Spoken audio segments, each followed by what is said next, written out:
connaissez peut-être des gens qui ont accumulé beaucoup de connaissances, par exemple sur l'histoire ou sur l'humanité, en utilisant une méthode qui consiste à rassembler beaucoup de documents.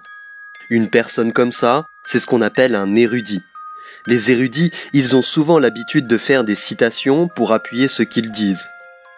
On peut se demander s'ils ont vraiment des pensées bien à eux, des pensées qui ne sont pas sorties d'un livre. Certes, la pensée, elle est toujours influencée par quelque chose, conditionnée, dépendante. Il n'y a pas de pensée indépendante. La pensée, c'est l'expression de ce qui nous influence au moyen de mots, au moyen du langage. Penser, c'est être dépendant. La pensée ne peut jamais être libre. Mais il y a des gens qui ne s'intéressent qu'à la culture. Ils sont encombrés de connaissances et ils en font étalage. Ils peuvent s'exprimer en latin ou en grec et ils peuvent être très surpris et même choqués que vous ne compreniez pas ces langues. Ils sont très étonnés s'ils se rendent compte que vous ne lisez aucun livre religieux, philosophique ou psychologique. Est-ce que ce n'est pas bizarre qu'on donne autant d'importance aux mots imprimés, aux soi-disant livres sacrés ? Beaucoup d'hommes sont un peu comme YouTube, Dailymotion ou SoundCloud. Ils se contentent de répéter. Ce qui les intéresse, c'est le savoir, les connaissances et pas la perception directe. La culture, le savoir, ça empêche de percevoir quelque chose directement. Mais le savoir, c'est comme un abri, un refuge sécurisant, protégé par l'élite. Et puis les ignorants sont impressionnés par le savoir, ce qui fait que les savants, ils sont respectés et honorés. Est-ce que le savoir, c'est pas une sorte de vice, un penchant qui ressemble à l'alcoolisme ? Est-ce que le savoir, il permet vraiment de comprendre ? Ou au contraire, est-ce qu'il empêche la compréhension ? Le savoir, on peut l'enseigner, mais la sagesse, peut-être qu'on ne peut pas l'enseigner. Pour que la sagesse apparaisse, il faut sans doute être libéré du savoir. Le savoir, il ne permet pas d'acheter la sagesse. Mais l'homme qui s'abrite dans le refuge du savoir, il ne prend plus le risque d'en sortir parce que les mots le conduisent à penser, et la pensée, elle le rassure, elle le réconforte.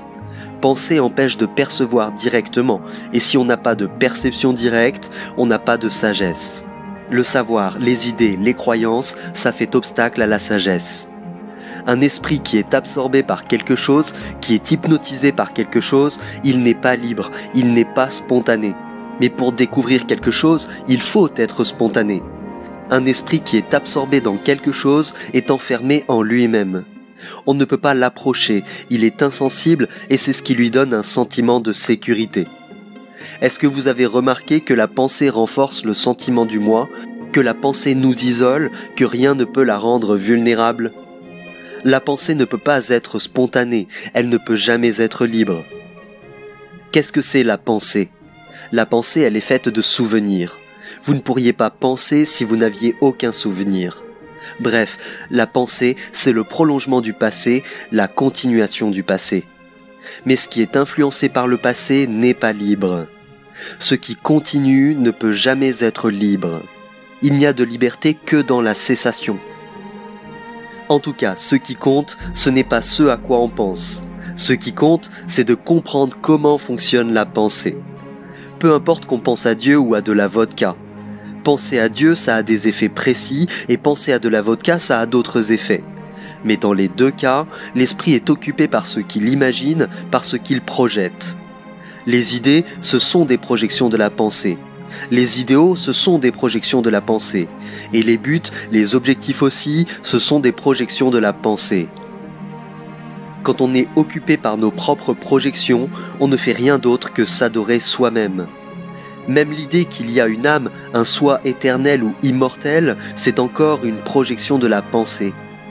Peu importe ce qui occupe l'esprit, à chaque fois l'esprit il est cette chose-là, et ce qu'il est, c'est seulement de la pensée.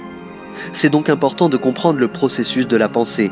Est-ce que vous avez remarqué que la pensée, c'est toujours une réponse à quelque chose, une réponse à un stimulus, à une excitation, à une sorte de provocation, une réponse à une sorte de défi. S'il n'y a pas de défi ou de provocation, il n'y a pas de pensée.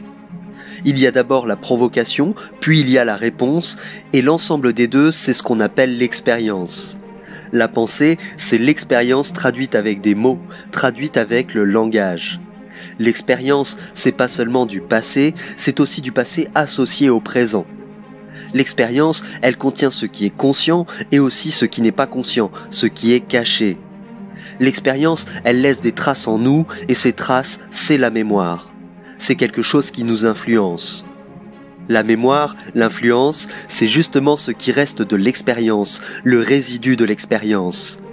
Quand il nous arrive quelque chose au présent, notre mémoire répond, le passé répond et la pensée, c'est cette réponse de la mémoire. On a envie de croire que la pensée, c'est pas que ça. On a envie de croire que la pensée, elle contient des choses plus profondes et pas seulement des réponses de la mémoire. Et c'est vrai que la pensée peut être stupide ou profonde, noble ou grossière. La pensée peut se placer à des niveaux différents. Mais c'est toujours la pensée, n'est-ce pas ? Si je pense à Dieu, eh bien le Dieu auquel je pense, il fait toujours partie de mon esprit, il est encore relié à des mots. La pensée de Dieu, ce n'est pas Dieu lui-même, ce n'est qu'une réponse de la mémoire. La mémoire peut retenir beaucoup de choses, des choses très éloignées, et ça nous donne l'impression que la mémoire est profonde. Mais vu comment elle fonctionne, la mémoire ne peut jamais être vraiment profonde. Ce n'est pas parce que certains souvenirs sont cachés ou inconscients que la mémoire est profonde. La pensée peut dire qu'elle a une très grande valeur, mais elle reste toujours la pensée. Quand l'esprit s'intéresse à ce qu'il a inventé, ce qu'il a projeté, il n'est pas allé au-delà de la pensée. Il a seulement changé d'attitude, il a joué un nouveau rôle. Mais derrière ce masque, derrière ce maquillage, c'est toujours la pensée. Vous aurez peut-être envie de demander comment on peut aller au-delà de la pensée, comment on peut dépasser la pensée. Mais ce n'est pas la question. Je ne peux pas aller au-delà de la pensée, parce que le jeu, celui qui fait des efforts pour aller au-delà de la pensée, ce jeu, il est lui aussi le résultat de la pensée. Quand on comprend comment la pensée fonctionne, quand on se connaît soi-même, on voit ce qui est, on voit la vérité, et c'est cette vérité qui nous fait arrêter de penser. Cette vérité, ce qui est, vous ne pouvez pas la découvrir dans des livres, que ce soit des livres anciens ou des livres modernes. Ce qu'on trouve dans les livres, ce sont des mots, mais ce n'est pas la vérité. Maintenant, vous aurez peut-être envie de demander comment on peut trouver la vérité. Mais d'un certain point de vue, on ne peut pas trouver la vérité. Quand on fait des efforts pour trouver la vérité, on crée une idée, un but, et cette idée ou ce but, c'est une projection de notre esprit, une projection de nous-mêmes. Et ce but, ce n'est pas la vérité. Ce but, c'est le résultat de notre esprit, mais un résultat n'est pas la vérité. Un résultat, c'est le prolongement de la pensée, une projection de la pensée. C'est seulement quand la pensée s'arrête qu'il y a la vérité. La discipline, les efforts, toutes les manières de résister ne peuvent pas mettre fin à la pensée. C'est quand on écoute ce qui est, quand on écoute l'histoire que ce qui est nous raconte, qu'on est libéré. Ce qui nous libère, ce ne sont pas les efforts qu'on fait pour nous libérer. Ce qui nous libère, c'est la vérité.